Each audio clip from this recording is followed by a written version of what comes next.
প্রিয় দর্শক, আসসালামু আলাইকুম। আমি ডক্টর বজলুর রহিম রিপন। আপনাদের সবাইকে জানাচ্ছি শুভেচ্ছা। প্রিয় দর্শক, অনেক পেশেন্ট কমপ্লেইন করেন যে তাদের কাঁধে ব্যথা এবং এই ব্যথার কারণে হাত উপরে উঠানো বা নামানো বা বিভিন্ন কাজ করতে অসুবিধা হয়। মাথা আঁচড়ানো, কাপড়-চোপড় পরা বা পিঠে হাত নেওয়া সমস্যা হয়। এই ধরনের রোগী যাদের তাদের জন্য ৪ টি মাত্র এক্সারসাইজ করলেই আপনারা ভালো থাকবেন। এভাবে ওয়ালের সাথে দাঁড়িয়ে হাত দুটো আস্তে, আস্তে উপরের দিকে এভাবে উঠাবেন। ৫ সেকেন্ড ধরে রাখবেন, আবার নামাবেন। আবার উঠাবেন, আবার নামাবেন। এভাবে ৮ থেকে ১০ বার। ২ নাম্বার এক্সারসাইজ হচ্ছে এভাবে ওয়ালের পাশে দাঁড়িয়ে হাতটি এভাবে রেখে উপরের দিকে এভাবে উঠাবেন। ৫ সেকেন্ড ধরে রাখবেন, আবার নামাবেন। এভাবে ৮ থেকে ১০ বার। নাম্বার ৩ এভাবে আ টেবিলের পাশে দাঁড়িয়ে হাতটিকে এরকম ঘুরাবেন।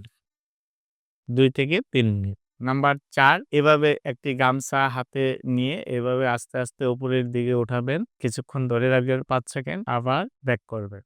আবার উঠাবেন। এভাবে ৮ থেকে ১০ বার, দিনে ৩ থেকে ৪ বার।